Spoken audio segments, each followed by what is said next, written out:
Mr. Ombudsman, kayo po ay naanyahan ngayong araw para makapagdala po ng SALN ng ating Vice President. Kung dala po ninyo yung SALN ng ating Vice President.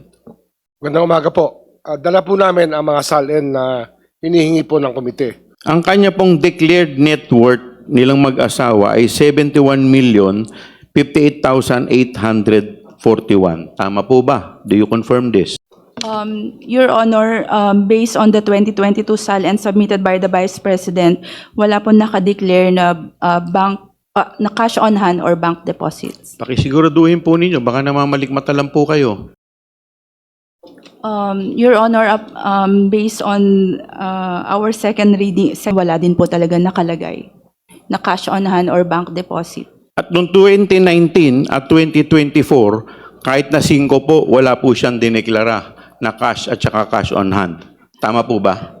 Based on the submitted SALN, Your Honor, wala pong nakalagay na cash on hand or bank deposits. Kahit 5 po? Wala pong nakalagay, Your Honor. Edi wow.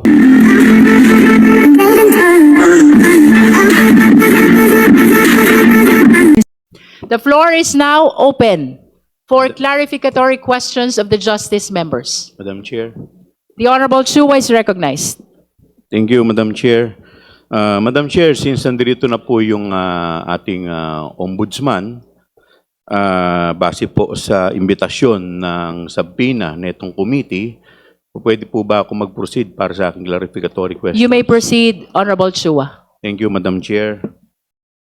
Mr. Ombudsman, kayo po ay naanyahan ngayong araw para makapagdala po ng SALN ng ating Vice President base po sa aming para po makatulong sa amin sa determination of probable cause sa SALN violation or sa ill-gotten wealth. Pwede ko po bang matanong kung dala po ninyo yung SALN ng ating Vice President? Magandang umaga po. Dala po namin ang mga SALN na hinihingi po ng komite ayon sa subpoena duces tecum na inyong ibinigay sa amin.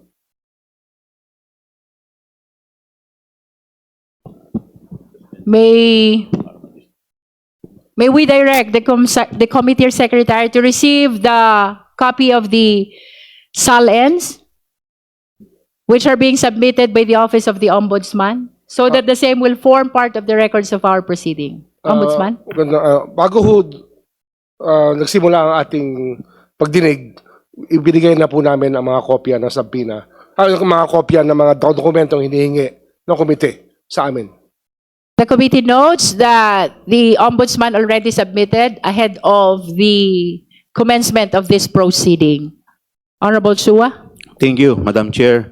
Madam Chair, gusto ko pong tanungin ang ating ombudsman kasi base po dun sa paragraph 107 ng Sabalya complaint, ang ating pong Vice Presidente ay naging Vice Mayor ng Davao noong taong 2007 hanggang 2010.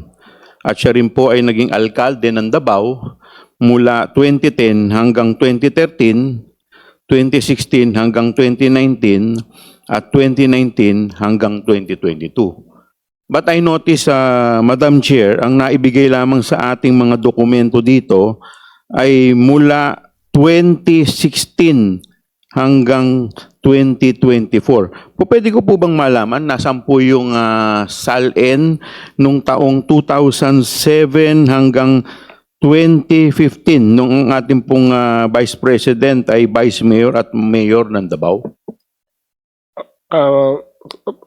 Isang ano lang ho, no? Isang paglilinaw. Kasama ko po dito ang aming opisyal ng Ombudsman, si Attorney Karen Batu ng Central Records Division upang sumagot po sa mga tanong na partikular tungkol po sa mga dokumento sapagkat hindi ko po nakakikita itong mga dokumentong ito sapagkat iba po ang aking ginagawa sa Office of the Ombudsman. Maaari po, ipasa na po ang mikropono kay Attorney Karen Batu. We recognize Attorney Batu. Please answer the question. Good morning, Your Honor. Based po dun sa submission namin earlier before the proceedings, Kasama po sa sinabit namin yung 2007 to 2012 SALN ng ating Vice President. May certification din po tayo na yung subpoena po kasi is from 2007 to 2013, 2016 to 2022. So yung 2015 po hindi po kasama sa mga sinasabpina sa Office of the Ombudsman. Ang kulang lang po sa mga sinubmit namin. Attorney Batu, if I may interrupt, kindly speak closer to the microphone. Sige po. Sorry po. Ulitin ko po, Your Honor, ang meron po kaming sinubmit 2007 to 2012. Yung pong mga SALN na yon came from our office of the area office from the Mindanao. Kasi sila po yung repository or custodian ng SALN during the time na City Vice Mayor and Mayor po yung ating Vice President. So we requested pa po. So kasama po yun ngayon sa sinubmit namin. Nandun po yun sa submission namin before the proceedings. Okay, kasi meron lamang po ako dito is 2016 hanggang 2024.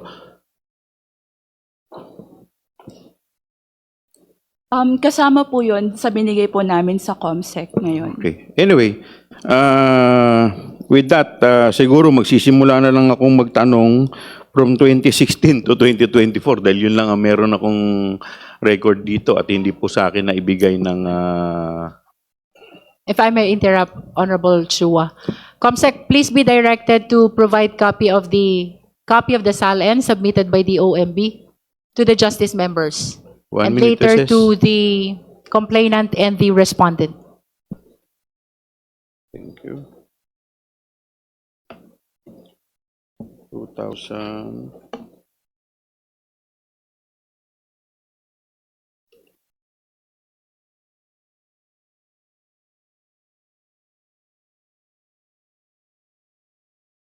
Okay. Okay. May I proceed now, Madam Chair? You may proceed. Thank you, Madam Chair. Madam Chair, gusto ko pong tanungin ang ating kagalang-galang na ombudsman. Base po dito sa SALN na isinumiti po ninyo dito sa committee, maaari niyo po bang i-confirm na yung SALN po ng ating Vice President noong taong 2007, habang siya po ay Vice Mayor ng Davao, ay may declared net worth na 7.250,497,000. For the guidance of the justice members, the question is anchored on the 2016 SALN. So, 2007. 2007. 2007. COMSEC kindly flash the concerned SALN for the guidance of the members. 2007. Declared net worth. Your Honor, I will just read the content ng 2007 SALN ng ating Vice President. And it is stated here na ang kanyang net worth is 7,250,497. Okay, so kinukonfirm po ninyo. Tama po. Yun po yung nakalagay dito Yes, sa SALN thank niya. you po. Can we flash the amount of net worth? There.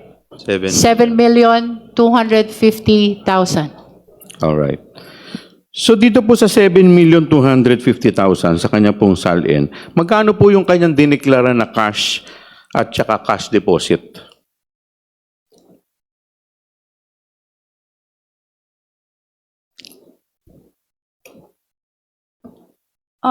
Again, reading from the SALN submitted by the Vice President, yung cash on hand and bank niya for the year, various years acquired is 2 million.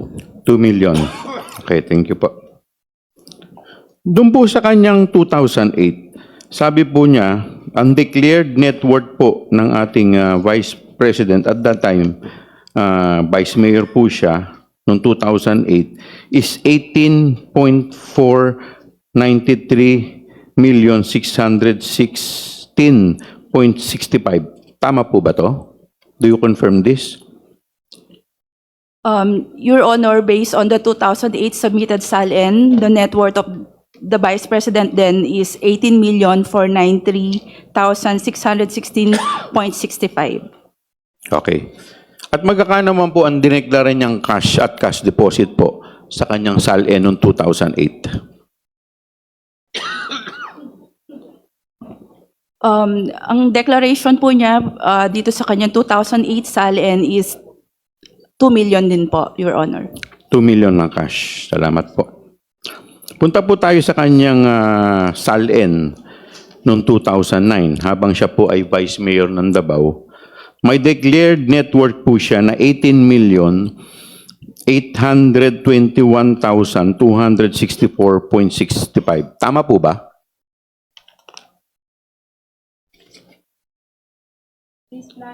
Please flash 2009 SALN.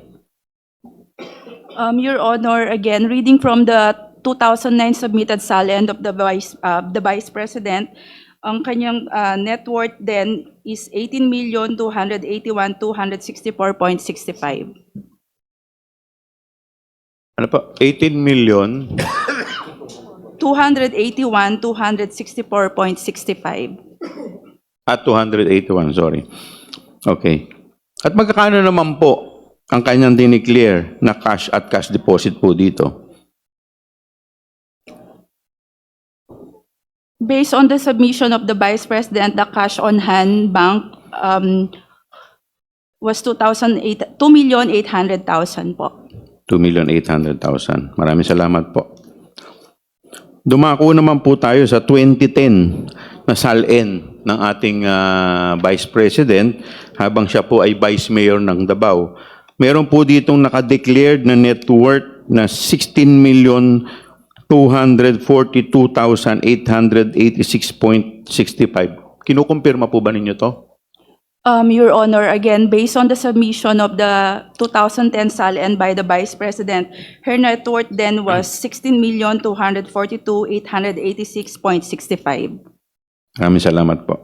At magkakano naman po yung halaga na idineklara niya na cash at cash deposit po sa kanyang SALN noong 2010 SALN?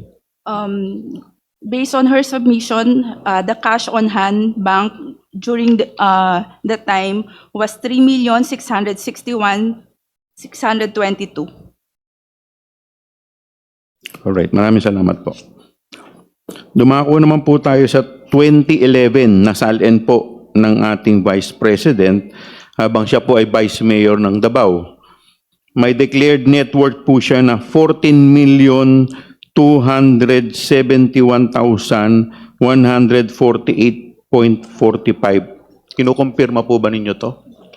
Your Honor, reading from the from the 2011 SALN submitted by the Vice President, her net worth then was declared as 14,271,148.46. At magkano naman po ang halaga ng kanya na dineklara po niyang cash at cash deposit sa kanya pong SALN noong 2011? The declared cash on hand bank for the 2011 SALN was 3,931,125.80. Okay. Dumako naman po tayo sa kanyang 2012 na SALN habang siya po ay Vice Mayor ng Davao. Meron po siya ditong declared net worth na 22,116,101.93. Kinukumpirma po ba ninyo to? Again, Your Honor, reading from the submitted 2012 SALN of the Vice President, her declared net worth was 22,116,101.93. At magkakano po yung kanyang dineklarang cash at cash deposit po sa nasabing taon, 2012?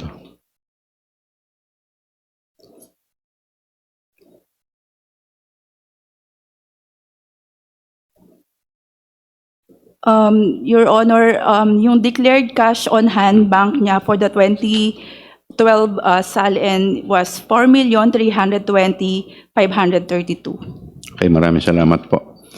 Pumunta naman po tayo sa kanyang 2016 SALN habang siya po ay alkalde po ng Davao. Dito po meron po siyang declared net worth nilang mag-asawa, no? 34,895,997. Ito po ba'y kinukumpirma ninyo? Again, Your Honor, reading from the submitted SALN 2016 SALN by the Vice President, ang nakalagay po dito na net worth niya is 34,895,997. Maraming salamat po. At magkakaano naman po yung kanyang dineklara na cash at cash deposit sa kanyang 2016 SALN? Dito po sa kanyang 2016 SALN, ang nakalagay po na cash on hand bank, 3,750,760. Maraming salamat po. Dumako naman po tayo sa kanyang 2017 SALN. Habang siya po ay alkalde ng Davao City, sabi po sa kanyang SALN, siya po ay nagdeklara ng 44,828,759. Kinukumpirma po ba ninyo to? Your Honor, reading from the submitted 2017 SALN of the Vice President, her net worth then was 44,828,759. Maraming salamat po. At magkakano naman po yung kanyang declared cash at cash deposit noong taong 2017? Based on her submission, Your Honor, the cash on hand and bank was declared to be 6,368,596. Maraming salamat po. Dumako naman po tayo sa kanyang 2018 SALN. Habang siya po ay alkalde po ng Davao City, tama po ba na ang declared net worth po nilang mag-asawa ay 49,699,728? Kino-confirm po ba ninyo to? Your Honor, again, I'm reading from the 2018 submission, SALN submission of the Vice President. Ang kanya pong declared net worth then was 49,699,728. At magkakano man po dyan yung kanyang declared na cash at cash deposit noong taong 2018? Based on her submission, Your Honor, ang declared cash po niya was 3,795,000. All right. Dumako naman po tayo sa kanyang 2019 SALN habang siya po ay alkalde po ng Davao City. Ang kanya pong declared net worth nilang mag-asawa ay 55,613,051. Tama po ba to? Do you confirm this? Your Honor, I'm reading the 2019 SALN submitted by the Vice President, and it is stated here that her net worth for then was 55,613,051 po. At magkakano naman po yung kanyang cash at cash deposit noong taong 2019?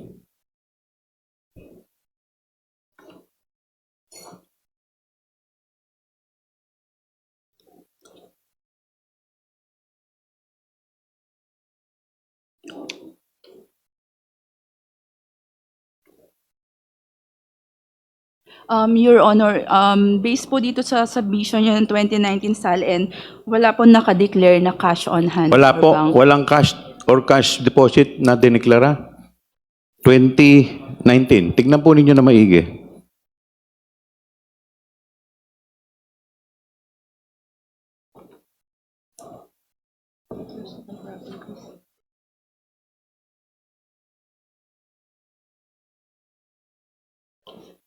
Your Honor, after checking it again, wala po nakalagay na Alright. cash on hand. Wala pong cash on Bank. hand. Dumako po tayo sa kanyang 2020 na SALN habang siya po ay alkalde ng Davao. Meron po siyang dineclare na net worth nilang mag-asawa, 56,583,735.01. Kinokonfirma po ba ninyo to?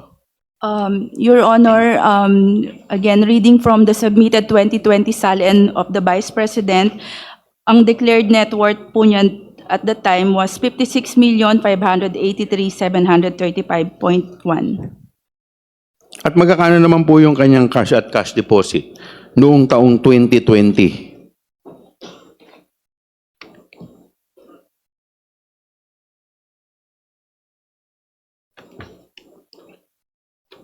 Your Honor, based on this 2020 SALN, wala pong nakadeclare na cash on hand or cash deposit ang Vice Wala rin President. pong cash tsaka cash deposit. Yes, Your Honor. Okay. Paki-double check po ninyo.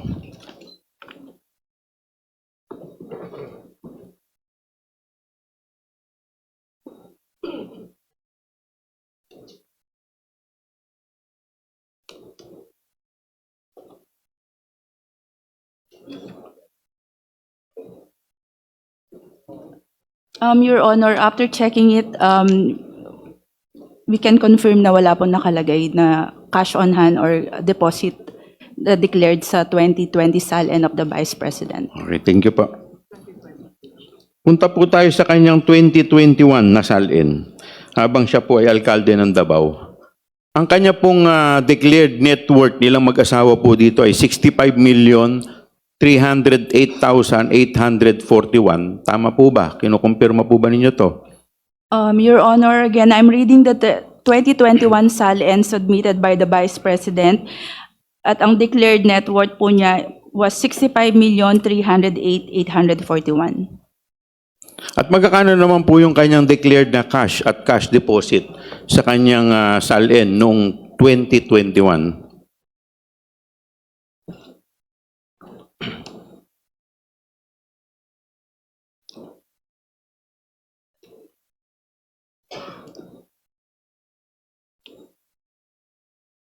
Your Honor, based on the 2021 submitted SALN of the Vice President, wala pong declared cash on hand or bank deposits.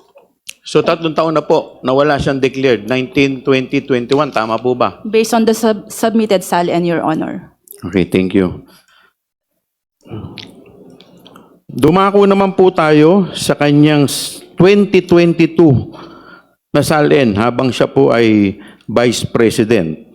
Ang kanya pong declared net worth nilang mag-asawa ay 71,058,841. Tama po ba? Do you confirm this? Your Honor, again, I'm reading the 2022 SALN submitted by the Vice President at ang kanyang declared net worth for that year was 71,058,841. At magkakano po yung kanyang declared na cash at cash deposit noong taong 2022?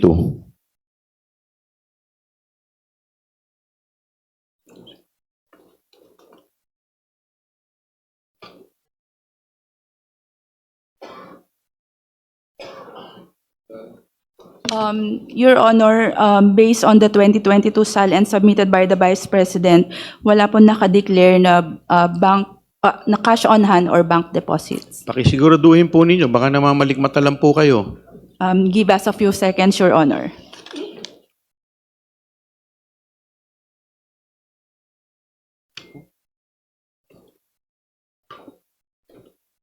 Na ba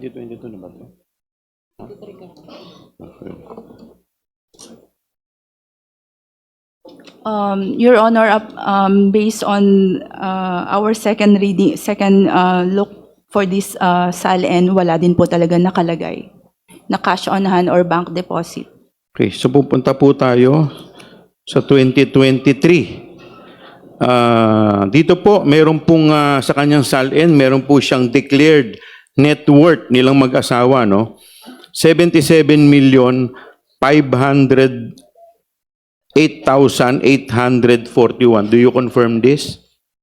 Your Honor, based on the submitted 2023 SALN of the Vice President, ang nakalagay po na net worth niya for that year was 77,508,841. At magkakano naman po yung kanyang declared na cash at cash deposit noong taong 2023?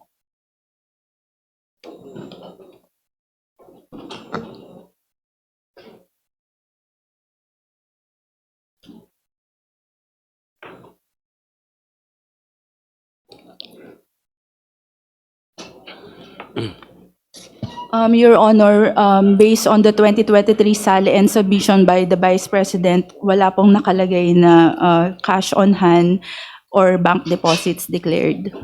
So sa 2023, wala pa rin po. Wala po, Your Honor. Okay. So, punta na po tayo sa kanyang declared SALN for the year 2024.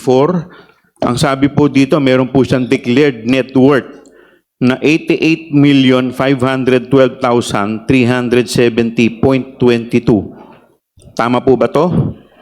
Your Honor, based on the 2024 SALN submitted by the Vice President, the declared net worth then was 88,512,370.22. At magkano po yung kanyang cash deposit? Declared cash at saka cash deposit noong taong 2024.